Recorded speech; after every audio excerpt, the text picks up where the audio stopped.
Dans l'actualité, la célébration de l'Aïd al-Adha, le chef d'état-major de l'ANP préside une cérémonie de présentation des vœux à l'occasion. En ce troisième jour de l'Aïd, nous ferons le point sur le respect de la permanence et la continuité des services publics, commerce, transport et les sociétés chargées de l'hygiène urbaine. Situation désastreuse dans la bande de Gaza, des appels à protéger les 2 derniers hôpitaux encore opérationnels dans l'enclave. Journée nationale de l'artiste ce 8 juin, un hommage et une reconnaissance à l'artiste qui continue à jouer un rôle important dans la société, dans la sauvegarde de la mémoire. Football, la sélection nationale s'envolera cet après-midi pour la capitale suédoise en prévision de son match amical prévu mardi, Santougaï, Belleili et Amora. Madame, Monsieur, bonjour. Le général d'armée Saïd Chengriha, ministre délégué auprès du ministre de la Défense, chef d'état-major de l'ANP, préside une cérémonie de présentation des vœux à l'occasion de l'Aïd al-Adha au siège du ministère de la Défense. Y ont assisté, entre autres, le secrétaire général du ministère, les commandants des différentes forces armées et directeurs centraux. Le général d'armée a transmis en cette circonstance les vœux du président de la République, chef suprême des forces armées, ministre de la Défense. Troisième jour de l'Aïd al-Adha, les commerçants ont joué le jeu cette année encore. La permanence est globalement respectée. Les consommateurs n'ont pas eu trop de mal à s'approvisionner en différents produits en ces fêtes. Ils le disent à Mahdi Haddaoui. احنا هنا الحمد لله في الحومه، الحوانت كاع محلولين، كي البارح كيلو البارح واليوم باش المواطن ما يحصلش يعني كي يحب يشري حاجه المستلزمات تاعو، كاين لا دانيير مينوت ينسى، كاين اللي ماذا بينا نلقاوهم محلول. حاجه مليحه، الحوانت كاع محلولين، اليمونطاسيون جينيرال كاين محلول، كاين كلش الحمد لله. في الخبز صبناه، الحليب صبناه، اليمونطاسيون محلولين، تو va bien. L'Aïd, une occasion pour échanger des visites familiales ou entre amis. Pour les personnes non véhiculées, le transport public était au rendez-vous pour assurer la mobilité. Constat ce matin dans la capitale avec Sofia Boukarcha. À la station du 1er mai, les bus circulent à un rythme régulier et assurent la continuité du service. Une disponibilité bien accueillie par les usagers, ils se disent satisfaits. Les bus, alhamdoulilah, kaïnin. Il y a des bus qui circulent, c'est bien.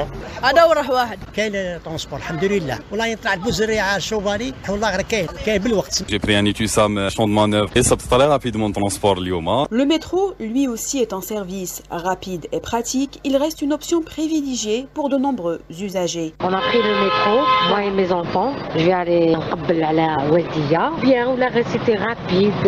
جيت مع النعجة تم لحقت بويسو في الميترو تمشي فيها رحمة ربي نجي نشوف لا فامي نسلم عليهم. On va prendre le métro le soir, ça nous arrange, alhamdoulilah. Avec ces services disponibles tout au long de la journée, les déplacements deviennent plus simples et mieux assurés pour tous en ce jour de fête.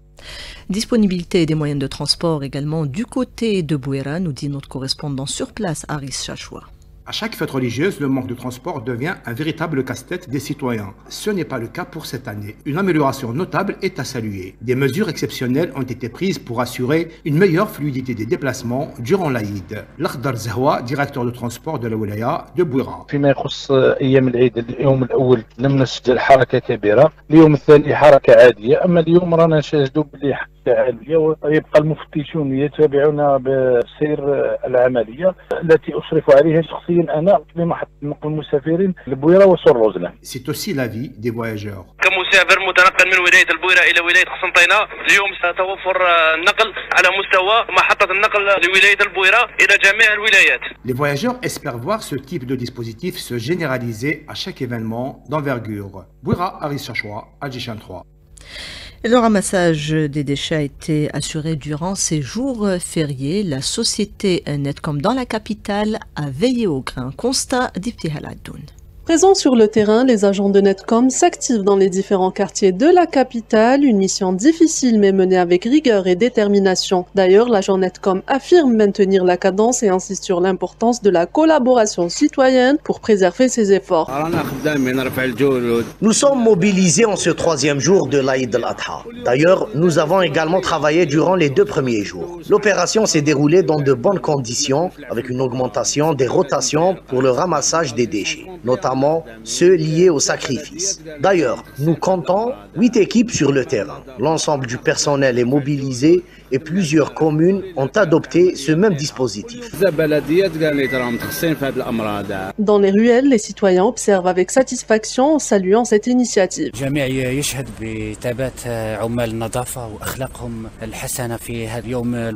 Bien nettoyé. برافو عليكم الجي بروب خلي نت اليوم نتكم خدموا حاولوا تقعدوا هكا الشعب يقعد هو نظيف ماشي نتكم هما مخدامين على العام بالمناسبات ولا ماشي مناسبات يخدموا كاميون مور كاميون ما كاش الفضالات الدنيا راهي نقيه. Pour rappel, Netcom a mobilisé près de 4000 agents d'hygiène et 390 camions de différents types avec l'installation de près de 4000 bennes dont 1000 destinés à la collecte des peaux de moutons sacrifiés.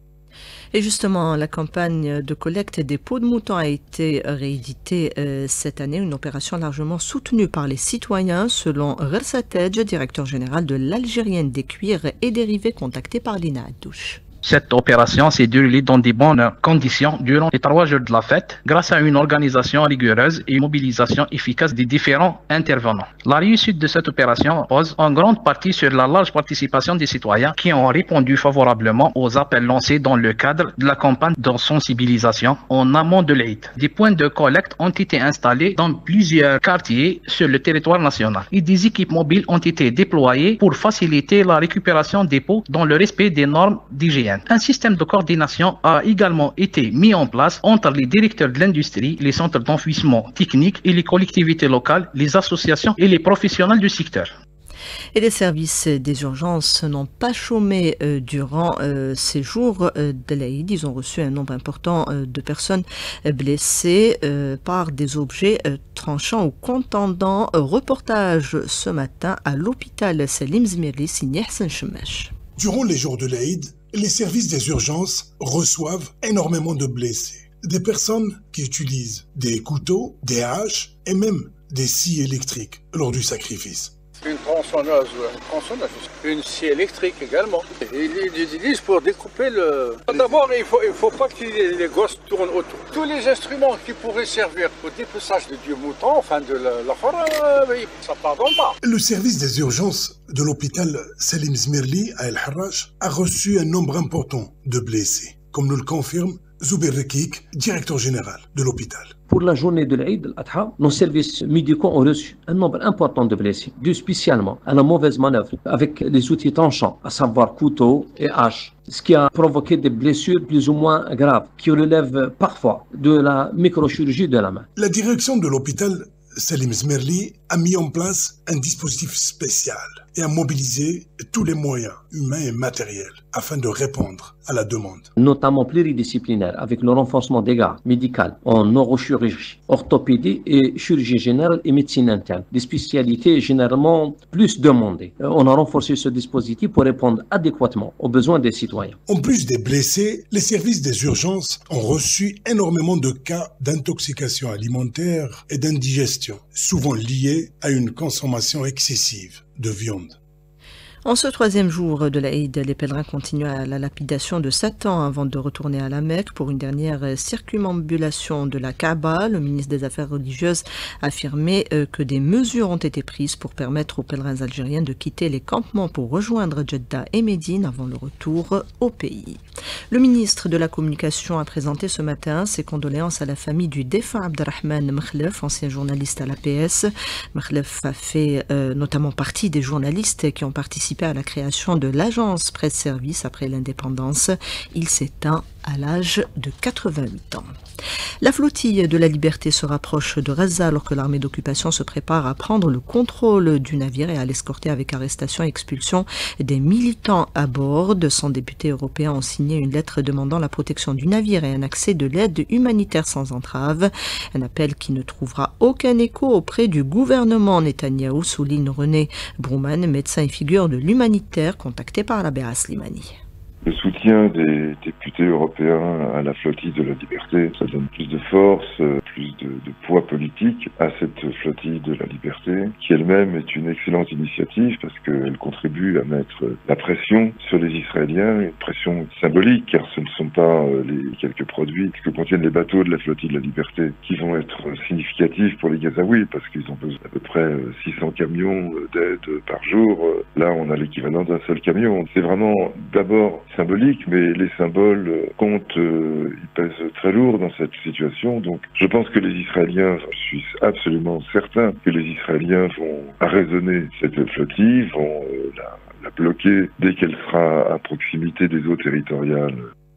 L'aide humanitaire utilisée comme arme de guerre, selon la presse israélienne, le gouvernement de Netanyahou a armé une milice affiliée au groupe terroriste Daesh. Les précisions de René Brouman. Netanyahou a avoué qu'il utilisait des milices privées, des milices claniques, familiales, pour combattre le Hamas. Il a été accusé de faire ça, il l'a reconnu. Il utilise la faim comme arme de guerre, mais il utilise aussi l'assistance comme arme de guerre. Parce que la faim pousse les gens à des mouvements de panique, de précipitation vers les quelques endroits où l'aide est distribuée. Et ces quelques endroits sont calculés pour que ce soit en faveur des intérêts de l'armée d'occupation des forces israéliennes. Utiliser l'aide alimentaire pour attirer la population dans certains endroits et montrer qu'on fait ce qu'il faut pour résoudre la faim, ce qui n'est pas vrai, puisqu'en gros, il y a 4 centres de distribution de vivres qui ont été mis en place par les Israéliens et par les mercenaires, alors que quand le système de l'aide marchait bien, qu'il répondait aux besoins des Gazaouis, il y en avait 400 centres de distribution. Donc on est là, une pure imposture.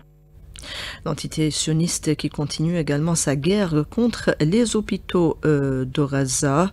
Des appels sont donc lancés pour protéger les 2 derniers hôpitaux encore opérationnels dans l'enclave. On écoute à ce propos Khalil Ad-Dagran, contacté par Karima Bennour.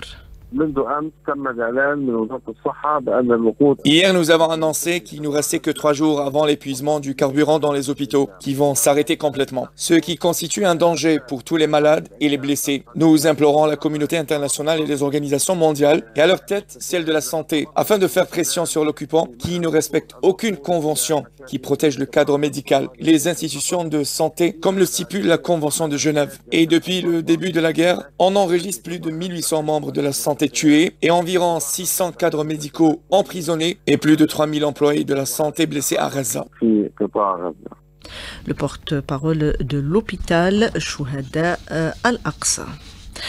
Journée nationale de l'artiste, instituée en commémoration de l'exécution en 1958 par l'armée coloniale d'Ali Maashi, musicien et auteur-compositeur. Une journée en hommage à la lutte menée de tout temps par nos artistes, quel que soit leur univers. Les artistes qui jouent un rôle, entre autres, dans le renforcement de l'unité nationale. C'est ce qui ressort de ce sujet réalisé par Hanan Seissi.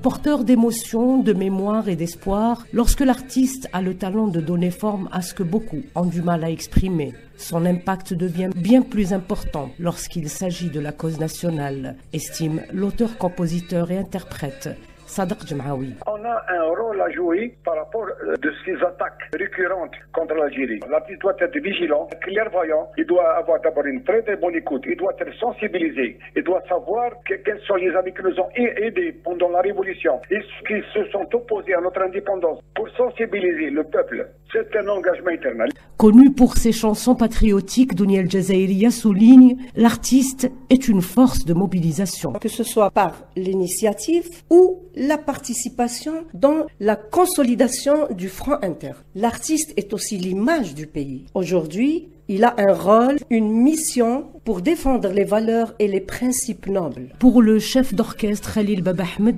l'art favorise l'unité nationale. La lutte que nous devons mener, c'est celle de la transmission et de la visibilité. Et montrer au monde que l'Algérie est riche de sa diversité, de sa musique. L'artiste demeure un maillon indissociable pour garder le cap, car la consolidation du front interne, c'est surtout une affaire de culture et d'âme collective.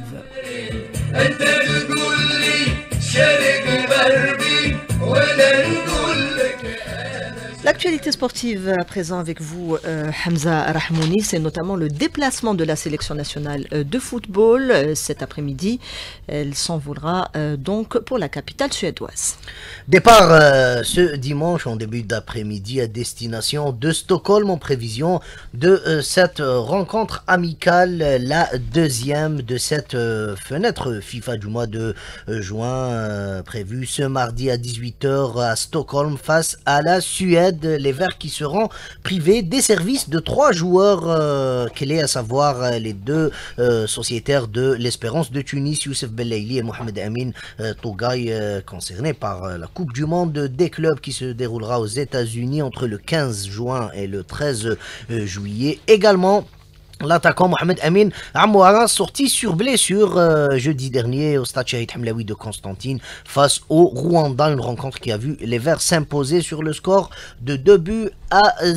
Également la sélection nationale A' qui poursuit sa préparation en prévision de son match amical prévu demain lundi au stade Mustafa Chaker de Blida à partir de 20h. Ce sera face au Rwanda, les locaux algériens qui préparent la phase finale du CHAN 2025, mais également la Coupe arabe des nations qui aura lieu au Qatar.